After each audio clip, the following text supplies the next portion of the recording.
Aqua Center, Kolkata, funded by NFTV and managed government of India. And we are organizing for last almost more than a month a series of this Sunday talking session on different aspects. So last Sunday we missed it out, but this Sunday we bring two eminent speakers among with us. We have Dr. Lata Shenoy Madam from CIFE. Ma'am is very well known for fishing gear and craft technology book, which also we have read and we have passed out our graduation's degree by reading that book only, and also other of our juniors fellows also they are also reading it and understanding it also in the journey of course. And also we have another speaker, Dr. N. Felix sir, director is Diva Tamil Nadu, Dr. Jayalalitha Fisheries University, India. I associate with this sir very from long back, and is also a long journey. Also, we have shared some time in Indonesia together, and I'm also very happy to get two eminent speaker on today Sunday Talkies sessions. And our speaker will be addressing two important topics. One is ornamental breeding and culture by Dr. Felix sir, and responsible fishing technology and employment entrepreneurship opportunities in marine fisheries sector by Dr. Lata Shenoy Madam. So without much wasting our time, and I hope today is a very special day. So I like to greet all my teachers, whoever here and whoever not also here, because I can see others are also joined from Kuwait. Mohan Krishnan sir also here with us. So we have lots of people and lots of teachers and gurus are also there. I like to convey everyone happy Teachers Day. And we also start our session with Dr. N. Felix sir on ornamental fish breeding and culture. So sir, over to you, please. Hello. Visible, sir. Maybe the down is the hide option. You can just minimize hide. Yes. Yes. Visible, sir. Please go ahead, sir. Thank you very much, Dr. Jadavpur, for inviting us for this talk. I have been associated with Dr. Jadavpur for the last 10 years, and we have been, as he has told, we have been in Indonesia for some period of training program, and I would not forget his hospitality and his food, everything. Thanks to Dr. Jadavpur. So right now we will go for this topic, that is ornamental fish breeding and culture. And so you all know that ornamental fishes are living jewels, and when we see the global status of these ornamental fisheries, this is the second most popular hobby, and around 100 million hobbyists in the world are following this aquarium keeping as hobby. As you all know that the first most popular hobby is photography. The next is aquarium keeping. This is an important economic activity in more than 125 countries, and these ornamental fisheries, the global trade is 18 to 20 billion US dollars, and in this trade over 2,500 fish species are contributing. Among these 2,500 fish species, 60% from freshwater and 40% from marine. As far as global ornamental fish import is concerned, here US is the big importer of these ornamental fishes. And unfortunately, we can see that India's share to global ornamental fish export is only 0.4%. Though we have a lot of potential yet to be exploited, and the rank in the exporting country is 31. And here, though the Singapore is a small country, and this is the major exporter, the Singapore exports more ornamental fishes to other countries. And when we see the ornamental fishes Indian scenario, you can see here there is 80% of freshwater ornamental fishes and 20% from marine ornamental fishes. So among the freshwater ornamental fishes, 90% are cultured and only 10% are wild collected. But as far as export is concerned, only the wild collected Indian ornamental fishes are exported. The cultured ornamental fishes are for domestic ornamental fisheries. And as far as marine ornamental fisheries is concerned, 90% are wild collected and only 10% are cultured. And the domestic ornamental fish trade is about rupees 500 crore, and the export trade is 8.4 crores. So as far as ornamental fish export during the period 2004 to 2011 is concerned, the major export is from Chennai 38.18%, then followed by Kolkata 18.78%, and followed by Mumbai 14.34, and very close, this is Cochin 14.14%. So before going to that, we must know what are the benefits of aquarium keeping as hobby.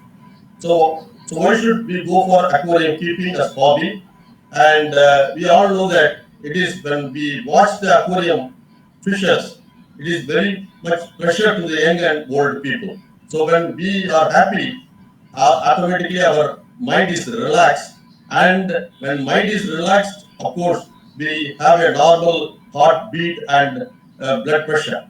And this is what it is scientifically given that it increases lifespan.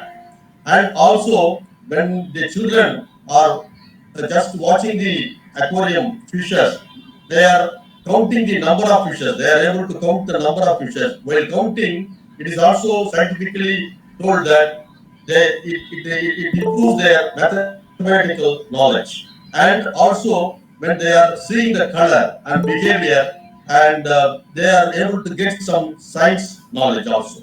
And uh, there is a sense of attachment with nature. So the children could develop a sense of attachment with nature. And also, well, sometimes what happens is when they are very much attached to this aquarium keeping, and in over the period of time, they also start their self-employment. So these are all the scientific benefits of this aquarium keeping. Of course, though it is not scientifically proved, it is also believed to bring luck, wealth, and prosperity. So, but in a broad classification, the ornamental fishes, according to the breeding methods, we can classify into two categories. One is oviparous and another one is viviparous. So oviparous, all you know that they are all egg layers, and viviparous is live bearers. And the first slide you can see the eggs. And second slide you can see the young ones. That is the fry. And when we come to the egg layers, when we can classify it into further, it is divided into five major categories. One is egg scatterers, and another one is nest builders, and third one is egg depositors, and fourth one is mound brooders, and fifth one is egg barriers. So, when generally speaking, we will discuss detail about this all these egg layers. And egg scatterers means those fishes which scatter the eggs are called egg scatterers. They are commonly goldfish and koi carp.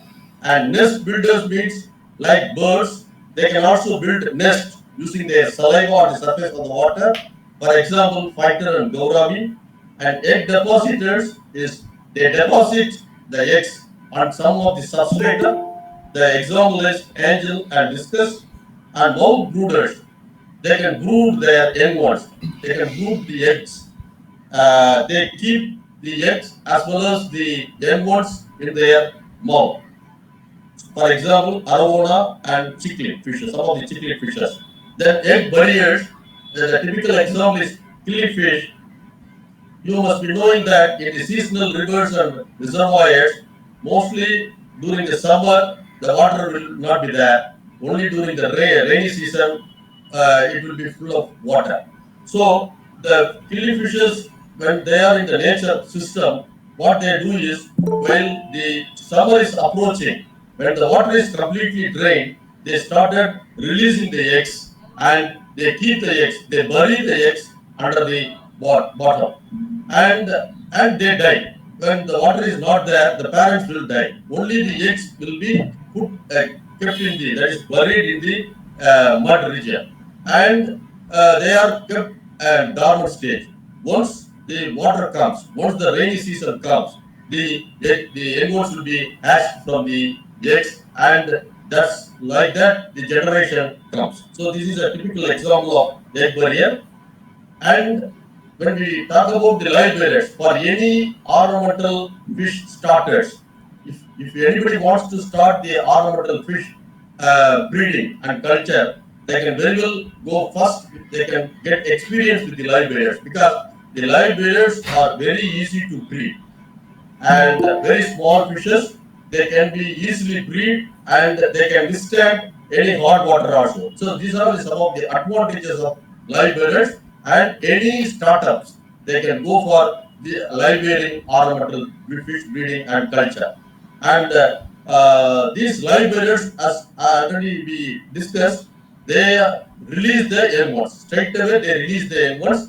The fertilization is internal. The fertilization is not external. The fertilization takes place within the body. They are very small size fishes, very small size fishes. For example, you can see guppies in the top left side, and molly top right side, and bottom left is swordtail, and bottom right is platy. So these are the some of the examples and common live bearing ornamental fishes cultured in India. They are aggregating in nature. They can come as a group, sociable. They are friendly, peaceful also. But sometimes only during the mating they can fight. Otherwise, they are very peaceful and they can go as a group of fishes. And also, they are hardy in nature. It can survive with any hard and alkaline water. Even the water is alkaline. Even the water is hardness in nature. They can thrive in that particular environment. And they are grazers. So mostly in the case of live bearing ornamental fish tanks, mostly we should not go for live plants, because they will grass always they fit the plants. So that's why we go for plastic plants. But even for these live bearers, we can go for live plants. Only what we have to do is we have to maintain the aquarium tank. Every day we have to collect the picked up plants and we have to remove it. And the important point here is they are prolific breeders. That is continuous breeding. They breed throughout the year. So there is no season for these or live bearing ornamental fishes. They can breed throughout the year. So these are some of the general characteristics: small size, sociable, hardy in nature, and also prolific breeders. And these are some of the variants. So you can see guppies means there are more than 100 variants are available, and it all depends upon the tail and the color of the tail, the nature of the tail, and body color. It is commonly called in different variants are called with different names. For example, first top left lace tail guppy. The tail is lace like, so that's why it is called lace tail guppy. At the middle, the top multicolor mosaic delta male guppy. You can see the mosaic type. Then top right, you can see half black, blue, delta male guppy. This will be half black color, half blue color. That's why it is called half black, blue, delta male guppy. Then albino gold. You can see the faded gold color, that is albino gold. Then platinum sunset. When sunset, you can see the color. So similarly, this which is also same color. That's why it is named as platinum sunset. Then you can see golden snake skin. It is like the skin is like snake skin. That's why it is called. Then red delta. So these are some of the variants of the guppies. So similarly, in the case of live bearing mollies also, there are different types of variants. You can see the sailfin silver molly, the top left one. You can see sailfin. The dorsal fin is sail-like, and the middle is black molly, black in color. Then orange molly and black balloon molly. You can see the molly is balloon in shape. The shape is balloon in shape. That's why it is called black balloon. Then silver balloon, silver color balloon shape. Then sailfin moon. Then comes this what is I'm just showing the slides of some of the variants. There are number of variants available in the market. You can see here swordtail also. And the specialty of this swordtail fish is the tail is sword-like, but this sword is available only in the male, not in the female. The female, the fin, the caudal fin or the tail fin is normal in shape. You can also see some of the variants here. It all based on the color and tail it is named. Then comes platy. Here also you can see the red platy and orange platy and high fin. The dorsal fin is very high nature, that's why it is called high fin platy. So these are some of the variants of the live bearing ornamental fishes. A general water quality parameters for this ornamental, that is live bearing ornamental fishes is pH is should be 7 to 8 and hardness 100 to 150 ppm and temperature normal 27 to 29 degree centigrade. So when they attain maturity, so most of the live bearing ornamental fishes attain maturity at the age of 6 months.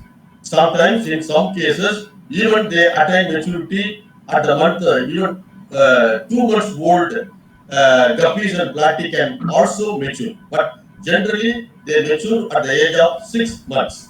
When they are, it depends upon the size. For example, molly or swat and guppies, when they are 4 to 6 inches, they can become mature.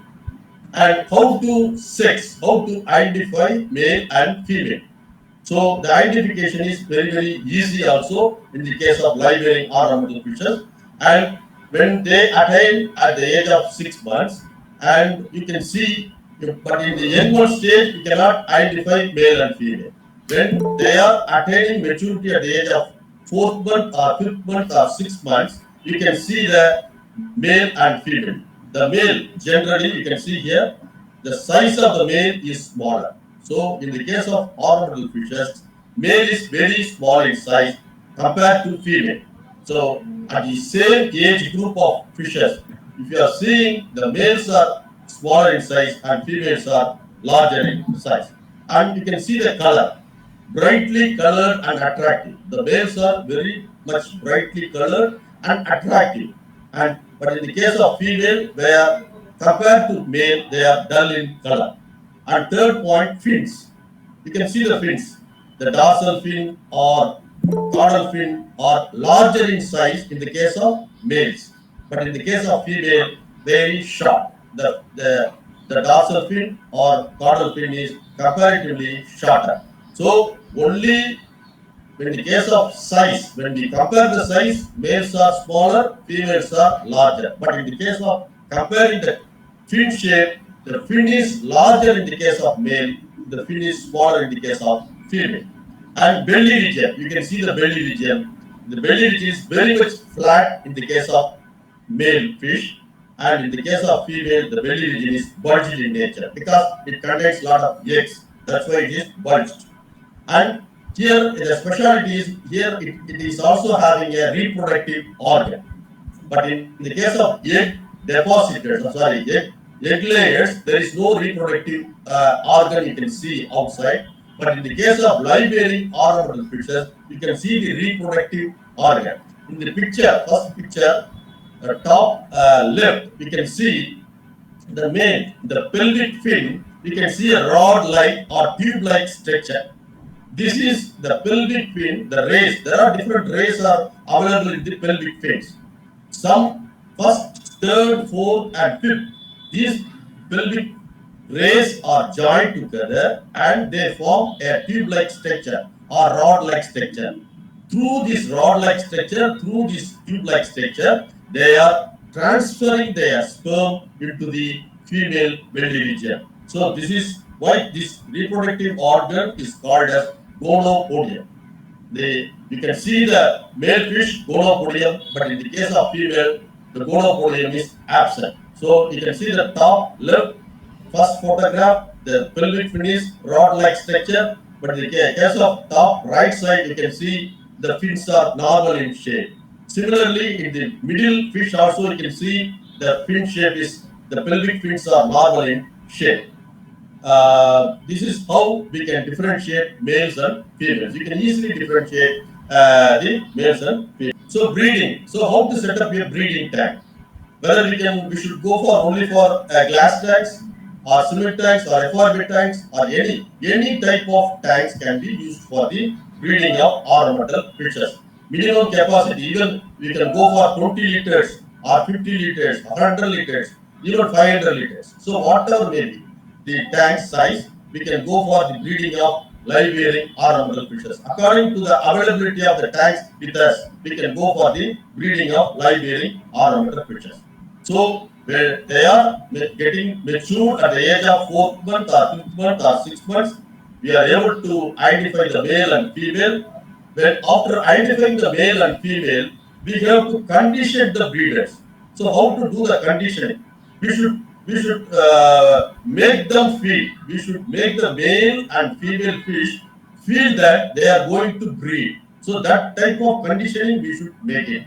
They should physiologically as well as mentally they should be prepared. We should prepare them and they should also feel that they are going to breed. So in such a way the breeding tank should be conditioned. So we have to put some aquatic plants, whether it's a live aquatic plants can also be made, or in some cases what we can do is even we can put some banana leaves on the surface of the water, or some of the nets can also be placed inside the conditioning tanks. So this type of conditioning is very important. So, that is, and after conditioning here we should make them male and female. What is the ratio of male and female? There is for one male, 4 females. We can go for 3 to 4 females can be placed. For each male, 3 to 4 females can be placed inside the breeding tank. Because why we are going for higher number of females and lower number of males? The reason is the males are able to fertilize the eggs. They are able to transfer the sperm in 3 to 4 females. They can have that much quantity. So we need not go for equal ratio. One male and 4 female is more than enough. And after that, what is happening is the male will transfer the sperms through their gonopodium, and within the female's body, already the eggs are there in the mature condition in the females. So internal fertilization is taking place inside the female's body, and the gestation period is 4 to 6 weeks. Approximately it is 1 month period of time.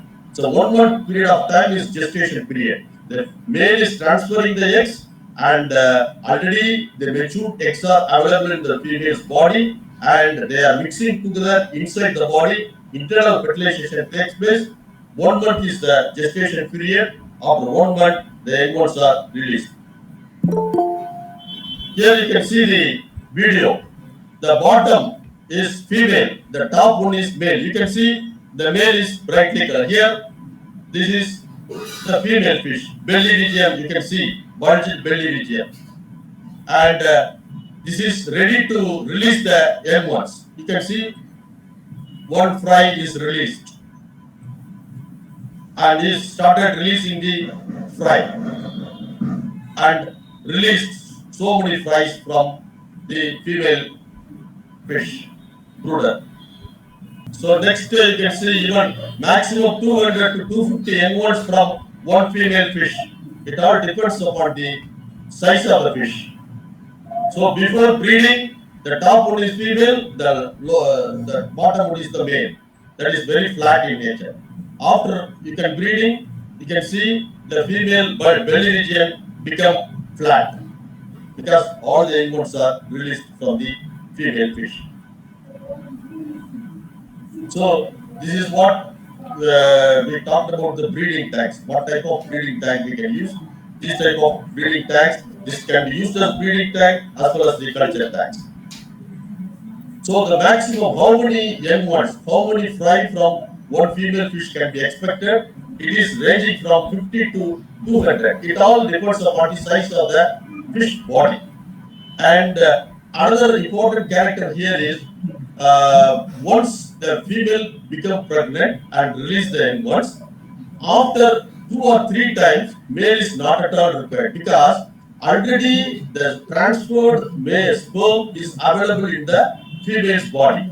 Once the female eggs become matured, the next set of female eggs are getting matured, the already our transferred sperm inside the female's body is used as it will be fertilized used as fertilizing the eggs and fertilization takes place. So this is how even for 5 to 6 times, once you are keeping the male and female in a breeding tank, after 5 to 6 times, the already transferred sperm in the female's belly region can be utilized to fertilize the eggs whenever they are getting mature. So after some time, again we can go for the release of the male fish. So this is how we can. It is possible to get from one female fish within 1 year. It is possible to get 8 to 10 times. For example, in a bigger molly fish, if you are getting one time, you are getting 200 fishes means from 1 year it is possible from one fish 10 into 200. That is around 2000 young ones. 2000 fry can be received from one female fish from 1 year. So how to feed them and what are the feeds should be used? So that and all we will see in the last slide.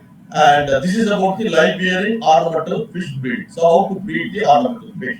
So maturing. So at what time it is getting matured at 4 months or 6 months.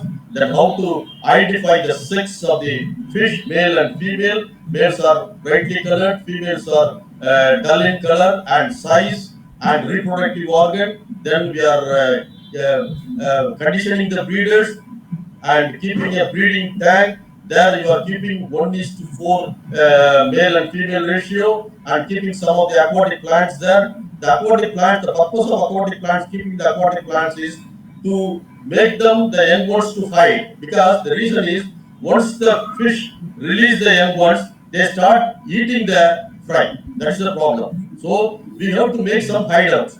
For that only we are making aquatic plants. When aquatic plants or banana leaves are spread on the surface of the water, what will happen is these young ones will hide under the banana leaves or it is in the leaves of the aquatic plant. So the parents, from the parents, it can escape. So that's why we are keeping the aquatic plant. So this is about the live bearing ornamental fish breeding.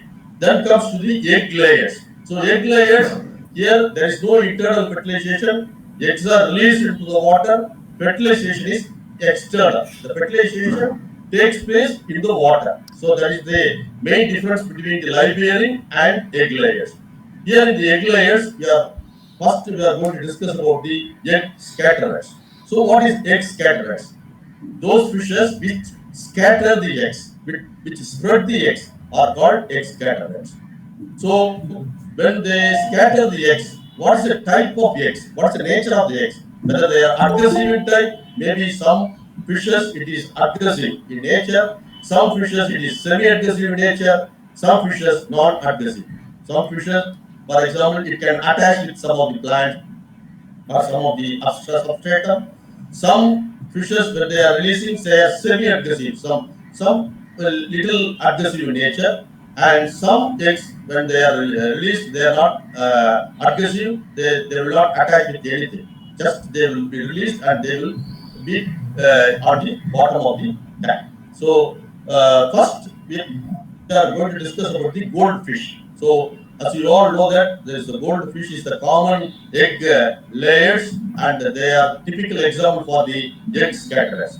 Once a startup can go for the live bearing ornamental fishes, then he can think of breeding of the goldfish because the goldfish breeding is also comparatively little easy for the startups. So these goldfish, there are again in goldfish also there are different variants are available. Common goldfish, subaltine, comet, fantail, calico, whale tail, black moor, calico, telescope, globe eye, Popeye gold, and you can see lion head, celestial, pompons, Borando, and bubble eye, pearl scale. So there are a lot of variants are available in the goldfish also. So goldfish when they can attain maturity.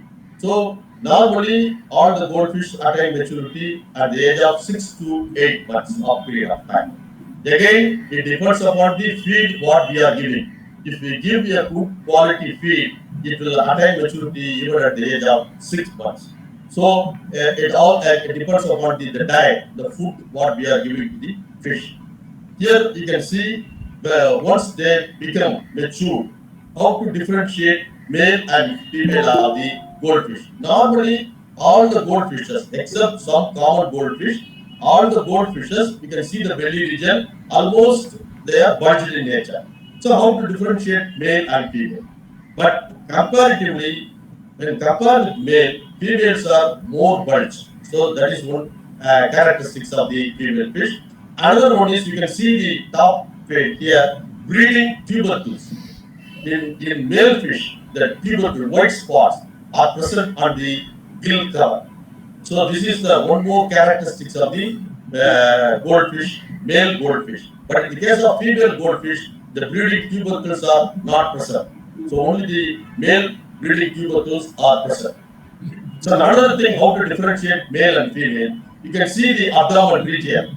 Here in this abdomen region, the region is somewhat pinkish in color in the case of female, but in the case of male, it is whitish in color. So this is again the differentiate. And when we see the fully matured female, when they are swimming on the water, in the water, when they are swimming in the water, you can see that the body, the belly region is rotating like a pendulum in the clock. So because the reason is the loosened the eggs are already loosened. So when the eggs are matured and loosened, what is happening is when they are swimming, the belly region alone is rotating. So that means the female is fully mature. And another character how we can differentiate is just gentle press. Press the abdomen gently. In the case of male, white fluid will come out. That is called milt. That is the milt of the male fish. And when we gently press the female fish, you can see the eggs coming out from the belly region. So these are some of the important characteristics from which we can differentiate goldfish, whether it is a male fish or female fish. After differentiating, you can see some of the swimming tanks here. You have to keep some aquatic plants, or we can see some of the nets can also be put inside the tank. When we are keeping the aquatic plants, collecting aquatic plants from wild and putting inside the tank should not be done, because the reason is when you collect from the wild, it is having lot of mosquitoes, lot of insects, lot of worms and pathogens. So you should not be directly transferred to the breeding tank of the male fish. You should be already transferred, and we should culture the aquatic plants in our system for 1 month period or 2 month period of time. After that, just to give you a potassium permanganate wash, so that we can remove some pathogens attached with that, or some of the organisms attached with the aquatic plant. Then you can transfer the aquatic plants inside the breeding tank. We can go for 100 liters, 200 liters, whatever size we have, we can go for that. Even we can go for some of the hoppers situated in the right side, like, and this type of tanks can also be used. So goldfish, you can see here, when we put the aquatic plants, after that, the male and female should be released. You can see here is in this here you can see the female fish here. The belly region is bulged, and two males for one female. Here we have to put two males or one female.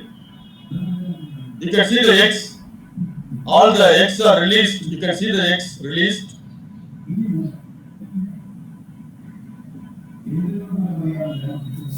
And after 72 hours, we should remove the breeders from the tank. After 72 hours, we can see the young ones. Here, these type of eggs are white eggs are unfertilized eggs. These eggs are out live. After that, you can see after 72 hours, the egg ones are released. They cannot immediately swim. They cannot swim for 2 to 3 days. After that, only they can start swimming. When they start swimming, then only we have to feed them.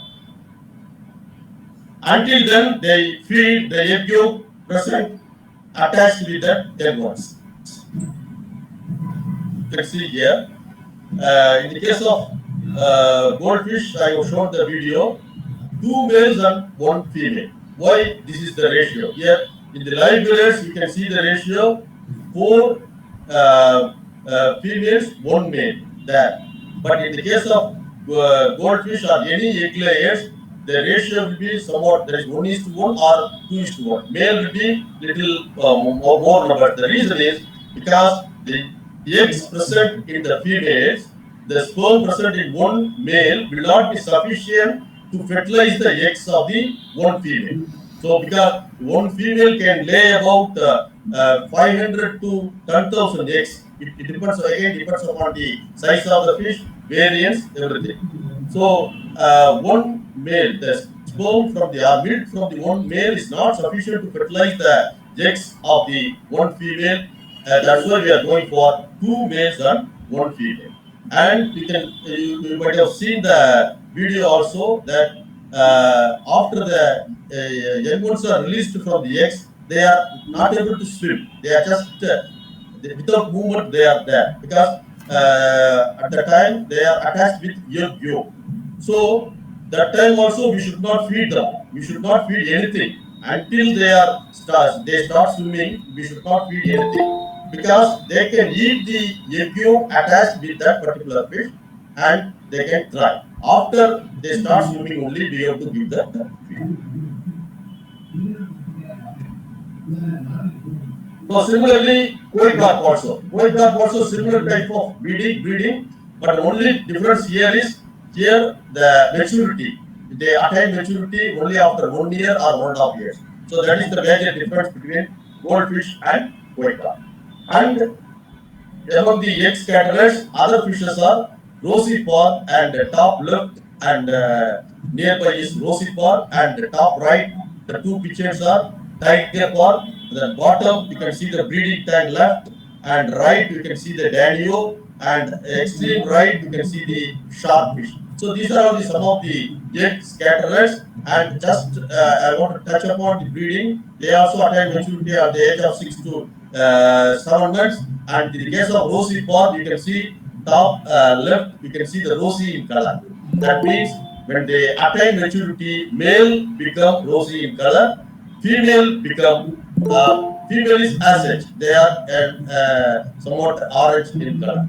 And similarly, in the case of tiger paw, you can see the left one is with red edges. That is fins are with red edges. But the right one you can see the top, right one, bottom one. There is no red edges. You can see the male and female difference is. You can see the attractive color in the case of male. The dorsal fin, pelvic fin, the edges of dorsal and pelvic fins are red in color. And in the case of female, they are as such in orange in color. So like that we can differentiate rosy paw and tiger paw. And here also we are having a breeding tank like goldfish and mostly these rosy paw or tiger paw lay semi-aggressive eggs. But in the case of goldfish and koi carp, they lay aggressive eggs. And all these fishes, we must ensure that they after release of the eggs, the parents will start eating the eggs. That's why we have to remove the parents. The parents should be removed. Either parents should be removed or the eggs should be removed. So this is about the egg scatterers of the egg layers. Then next comes the nest builders. This is again the subdivision of the egg layers. Nest builders is nothing but we are all seeing the birds building a nest. Similarly, fishes are also building nest on the surface of the water. how they are building up? They are releasing some saliva. Using the saliva, they are able to create air bubbles. The air bubbles created at the surface of the water is the nest. Here you can see the top left is fighter fish. Top left, first one is fighter male fish. Top right, first one is female fish. You can see there easily you can identify male and female of the fighter fish. The fighter male is a very long dorsal fin, very long pelvic fin, very long tail.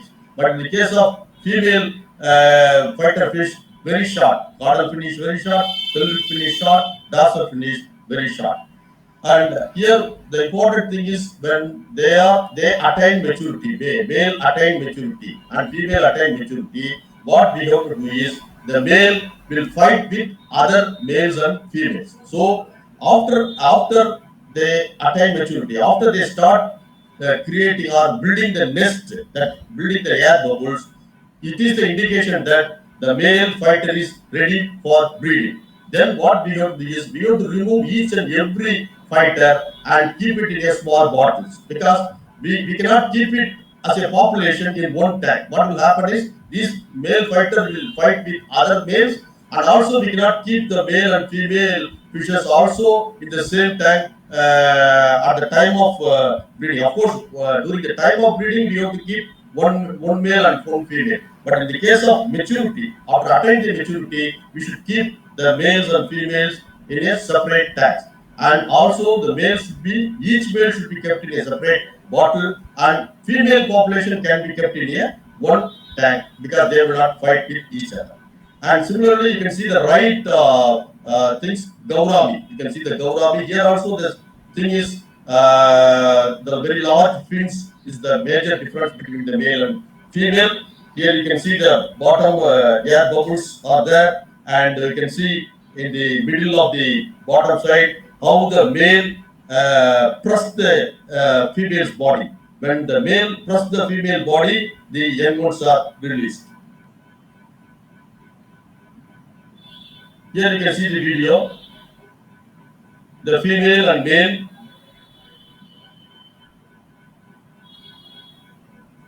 You see,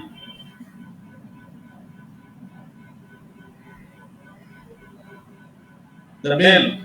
The female is releasing the eggs and male is collecting the eggs. Male will collect the eggs and male collect the eggs and keep it in the air surface. The surface, air bubbles. You can see the young ones are released. After 48 to 56 hours, the young ones are released. So here also, after young ones are released, we should not feed them. When they start swimming, then we have to feed them with Daphnia and other moina everything.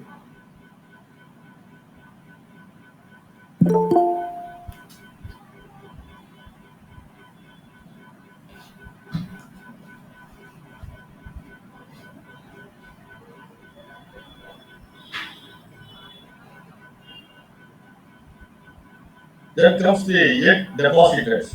So why the name is called deposit? They deposit the eggs on the surface of the some stones or pit, anything, whatever maybe whatever substrate available, they deposit the eggs.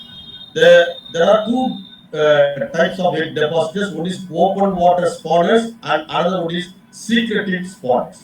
So open water spawners, you can see the right top one. Top one you can see the open. Openly it is depositing the eggs on the stone or rock. And in the case of secretive spawners, you can see the bottom one. They what they do is they deposit the eggs in the caves, or in the case of our artificial system, for putting a flower pot, they release the deposit the eggs. So open water openly deposit the eggs, and secretive means they want some caves, they want some secret place to deposit the eggs. They are depositing. Here, these two fishes are showing the biparental cap. In the case of egg scatterers like goldfish and koi carp, ossipar, tiger carp, there is no parental cap. But in the case of Nest builders, there is a parental care, uniparental care. Single parent is taking care of, that is, male fish is taking care of the eggs and young ones. In the case of egg depositors, biparental, both male and female, both mother and father takes care of these eggs and release of the young ones. What they normally do is they are showing high standard of parental care. First, they clean the substrate. When they identify the substratum, they clean because it should be cleaned. There should not be any dust particles or any pathogens, any organisms. So they clean. And after that, what they do is after they release the eggs. After releasing of the eggs, they fanning using their fins. They make a fan movement. So they erect the eggs. And after that, they using their mouth, they remove the dust particles deposited around the eggs so that the eggs are not spoiled, though we can get young ones from the eggs. So typical example for these eggs depositors is angelfish. You can see the angelfish and Oscar and discus. So these three are the important egg depositors, and they are available in the market. And the important peculiar character of this angelfish, discus, Oscar is natural pair. For example, in the egg scatterers, nest builders, and there is no natural pairing. We can select the male, we can select the female. But in the case of angelfish, discus, and Oscar, we cannot select the male and female. They will select their male, they will select their partner. Male will select their female partner. So what we have to do is after the fishes become 3 months old, we should keep in a shoreline, in a group like in a own aquarium tank or in a some aquarium tanks. We have to keep some 12 to 20 fishes in one tank. And mostly these fishes are attaining maturity at the age of 10 months to 1.5 years. Depends upon the size of the fish and also the species of the fish. During the third month, we have to keep the fishes in all the fishes. We cannot because in the fry stage or 3 months old, we cannot differentiate male and female. So what we have to do is we have to keep it in a show like in one aquarium tank. They grow then after 9th month or 8th month, what they will do is the male will select their own partner. So you can see a pair, each pair. You can see some pairs in the aquarium tank. After that, we have to collect the pair and then we have to put it in the breeding tank. Then we have to go for the breed. So this is what we have to do it for angelfish, discus, and Oscar fish. But in the case of angelfish, how to place the substrate to deposit the eggs, how to place the substrate, slanting angle. We can put a slanting angle substratum. There you can see the pictures, you can see here they are depositing the eggs. And Oscar fish, this is different. We have to keep. We should not keep the substratum slanting in a position. We have to keep it in a horizontal position.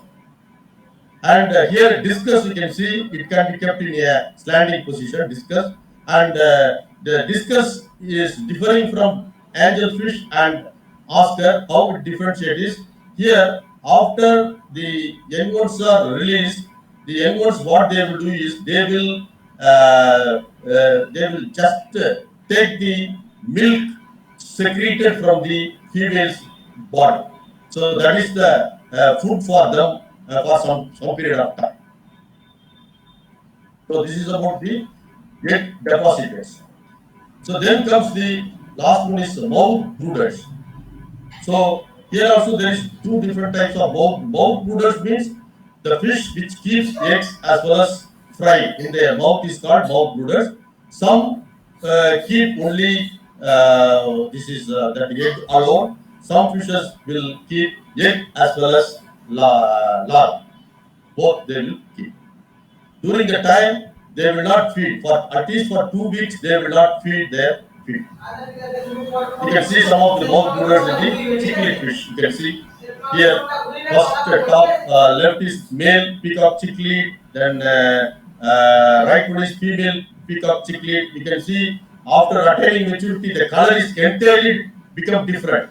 The peacock, both are peacock cichlid, but female peacock cichlid is color is dull in color, but male peacock cichlid is completely it is attractive bluish in color. Here you can see some of the fishes. You can see here with mouth full of young ones. You can see different colored cichlid fishes. The speciality of these cichlid mouth breeding fishes are when they attain maturity, the male will become attractive color, entirely different color, and female will be continuing as the similar color only. And mostly what they will do is these type of cichlids will release their eggs in the bottom, and after that the female, after releasing the eggs, they collect the eggs from the bottom substratum, and after that you can see the top third picture. Some in the pelvic fin you can see some spots, egg spots. These egg spots are present in the male fish. You can see the egg spots are present in the male fish. What they will do is after the female collect the female releases the eggs, and after releases the eggs, they collect the eggs through using their mouth.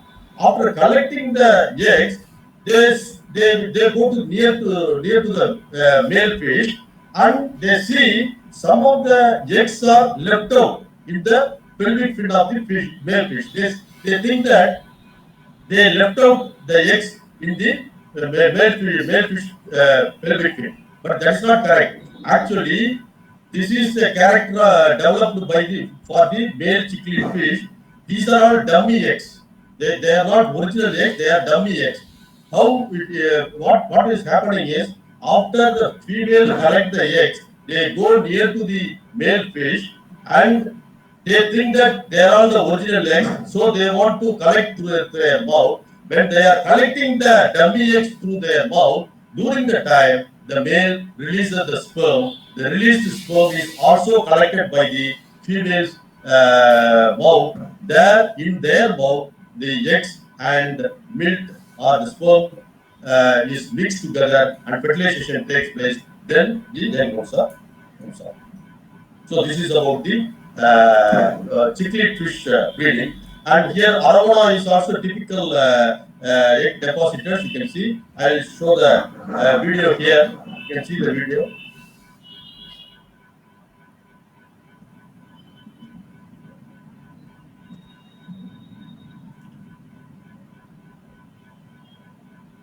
You can see how many eggs. The eggs are released by the female.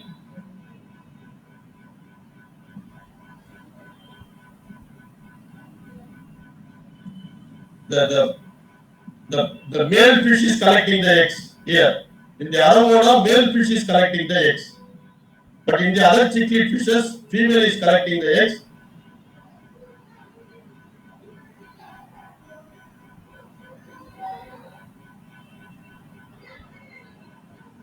You see here. Yes.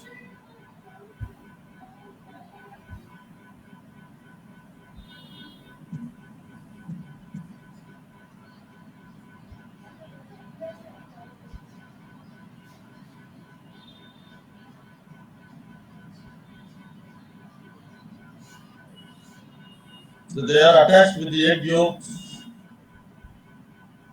and they are started disappearing. The egg yolk started disappearing slowly.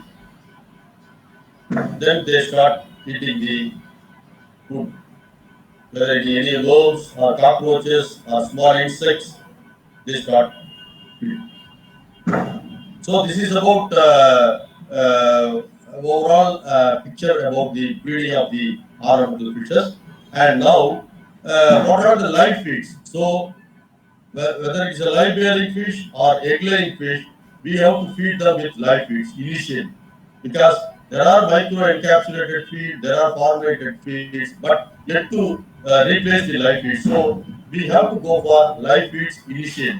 As already told, straight away for live bearing ornamental fishes, we can straight away start giving the live feeds after the young ones are released from the female's body. But in the case of egg laying fishes, after the young ones comes out from the female's body, they start eating their own egg yolk attached with their body.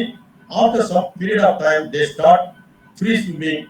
When they start free swimming only, we have to give them live feeds. So we can give them daphnia. Daphnia is the most and very important food item. The daphnia, if you give daphnia to all these small live small young ones, they attain very good growth as the health is also very good. And when they are becoming little bit bigger in size, we can also go for tube effects and bloodworms. And mostly these tube effects and bloodworms are given during the period of breeding time. When they start after attaining the maturity to condition the breeders, mostly these tube effects and bloodworms are given for 1 week to 10 days period of time. When we give tube effects and bloodworms, because of the availability of fatty acids, essential amino acids, and unknown growth promoters and breeding the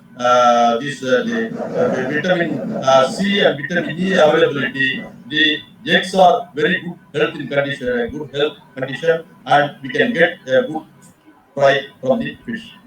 And these are all the feed mills available in our university at Muthukkad, Chennai. Here we have a feed mill, and we also give the feed for the flower horn fish, goldfish feed also.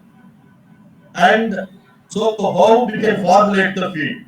Whether we can formulate the feed. Once we give live feeds for a period of 15 to 20 days, then we can switch over to formulated feeds. So normally a typical and good formulated feed with because for ornamental fishes, the feed should target not only the growth, it should target also the color. The color is the important criteria.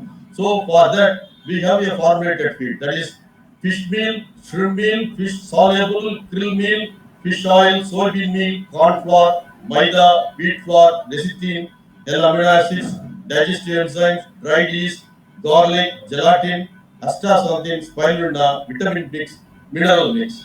So all these ingredients are mixed together, and with our feed mill facility, we prepare floating feed.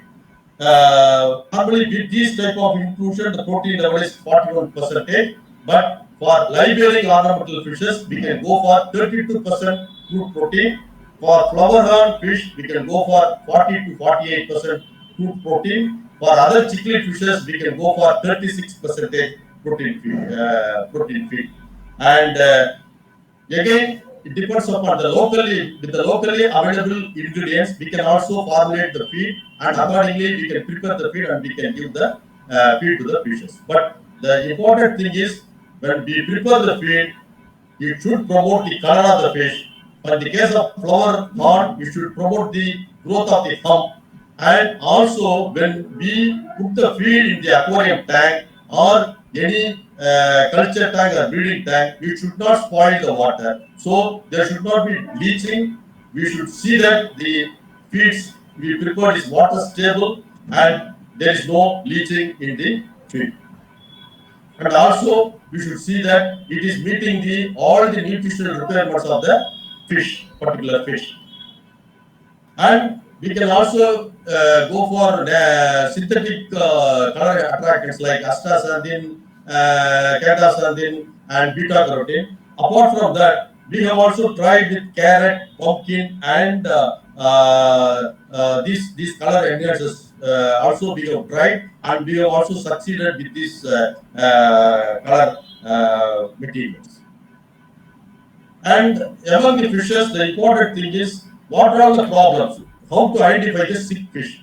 So, what always we should keep the fish healthy. For that, the better management practices for ornamental fishes is we should keep the water clean. The water should be very clean. We have to make a clean environment. And the feed, how much feed should be given, that alone should be given. We should not go for overfeeding, we should not go for underfeeding. So similarly, what are the water quality parameters? Whether the pH is optimum, whether temperature or hardness, alkalinity, dissolved oxygen, and everything is at optimum level, we should maintain. If you are maintaining at optimum level and if you are giving the nutritious feed, And also according to the requirement, we are feeding them and using some filters. What we can do is we can maintain a healthy and clean environment so that we can avoid any disease.